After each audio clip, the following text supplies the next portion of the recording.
Alright guys, I am refreshed.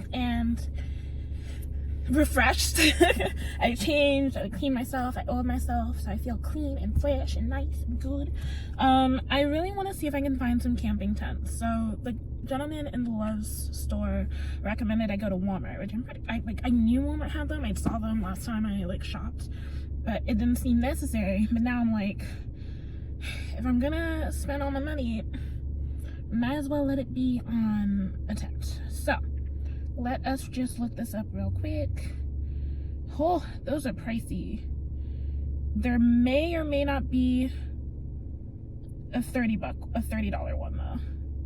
Everything else is over 100. So I'm just gonna go browse and go see what the selection is, and then we'll I'll head over to the campsite.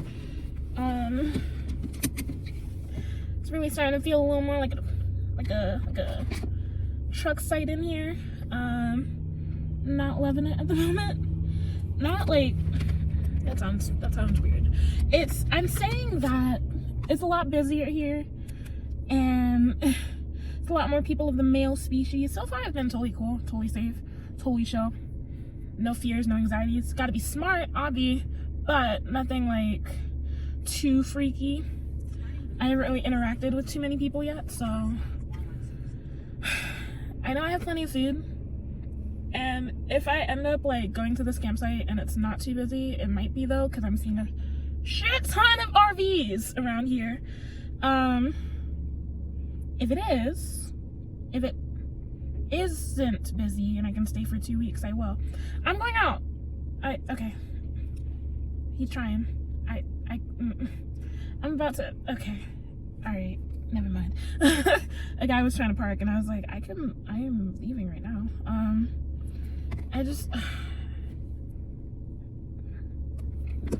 Okay, let's do this. To Walmart, an hour and 19 minutes away. And a screw just fell on my dashboard, and I'm pretty sure it's from this, but I don't know. God, here we go. Okay, we're driving now. We're leaving. So I kind of want to have some real talk for a second, especially as I'm on yet another 75-mile stretch. The sun comes up at 7:45 in the morning. Apparently, right now there is no sunlight, but I'm starting to see the shapes of the mountains and everything, and I'm excited to catch that sunrise. But I'm keenly and very much aware of how much I feel like I am affected by race. And I'm not saying that I haven't really faced any blatant racism in my entire life. I'm originally from St. Lucia, and I lived there for actually some time. And my mom and I lived in the South, in a few California, Arizona, Florida. And I've had the experience of being in those types of schools in the early 2000s. I've had obviously plenty of experience in customer service. I interact with people on a daily basis, and I don't know why, but one of my major limiting beliefs in terms of doing this is very much tied to race and gender. And I'm just like, I don't feel any more limited being a woman doing this than anyone else, right? I don't feel any more limited doing this being black, right? But when that intersectionality comes in, and then when I just kind of get in my own head about how other people might perceive me, or if I might be in a quote-unquote white state or white town or something like that, it does make me nervous. But one of the things I want to challenge myself to do during this time especially is to allow myself to get out of my comfort zone a little bit more. I've had friends and colleagues of all races, and I've never really felt exclusively separated for any reason. I actually tend to gravitate towards people of other races rather than my own race, just by the culture of things, and also the availability of certain people, I guess. Just throughout high school, college, that's how it's been for me.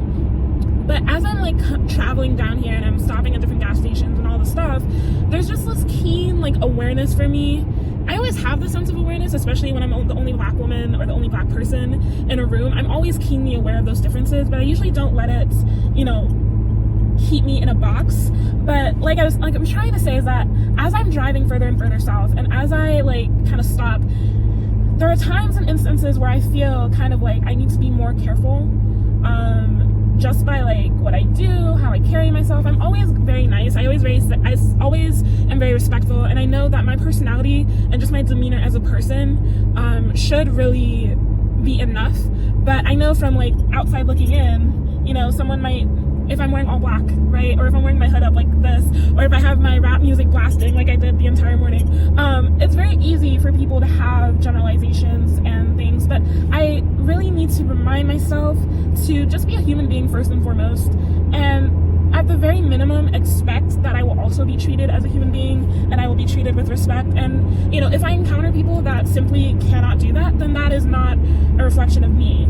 And again, I haven't experienced that at all, but it's like an acute fear that I feel as I'm doing this, of like the awareness that certain states aren't going to be as black, okay, or you know, certain places aren't going to be as friendly. And I feel like mentally it's very easy for me to try to block myself out of like, oh, I shouldn't go here, I shouldn't do this, I should like, but in reality, what I'm doing this for, this is a journey of myself. This is a journey for me to explore myself, and also to explore this beautiful country that I live in, right?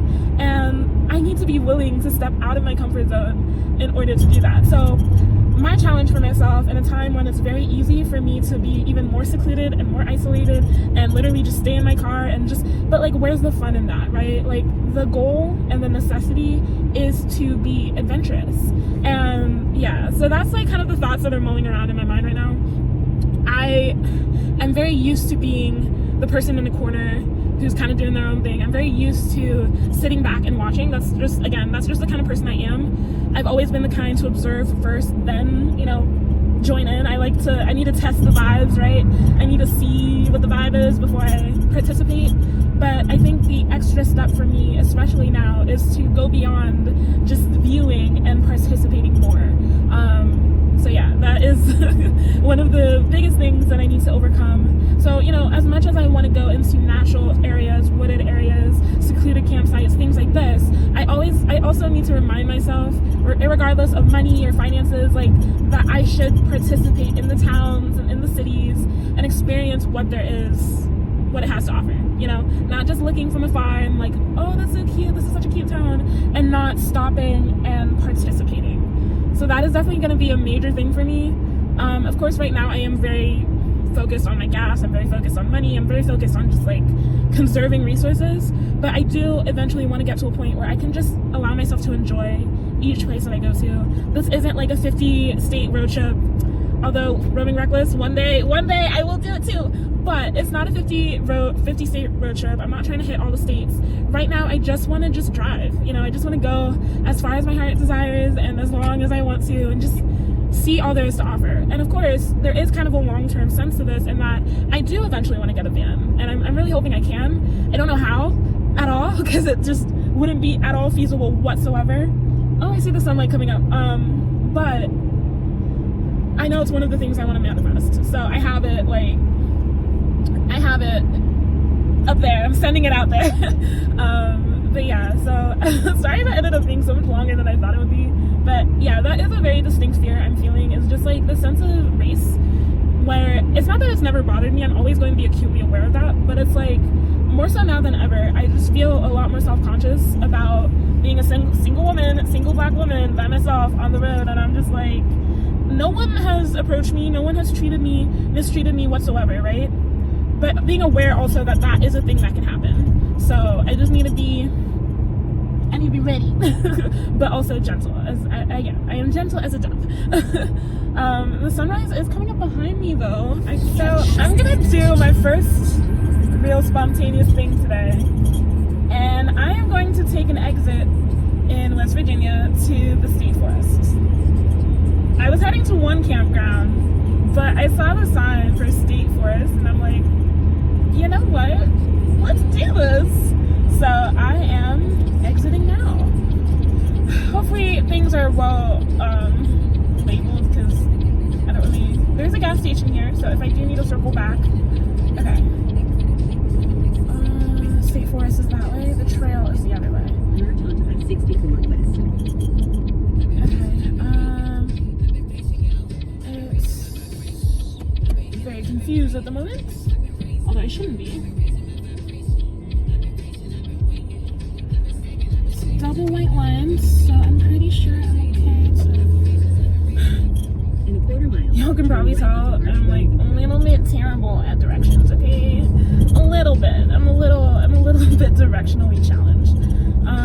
Let me just end route for now. Turn right onto Hart's Run Loop. En route.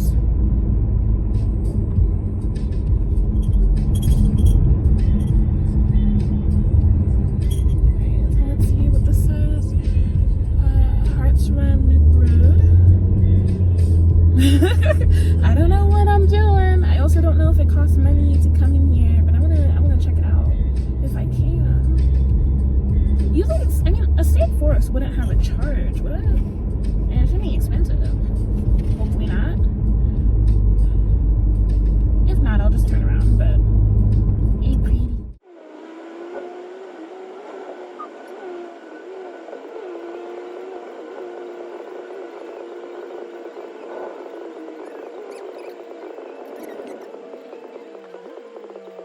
So I think it might be closed, just because I think the sign says winter closure, and I'm like, aw. Okay, so let me get my directions back.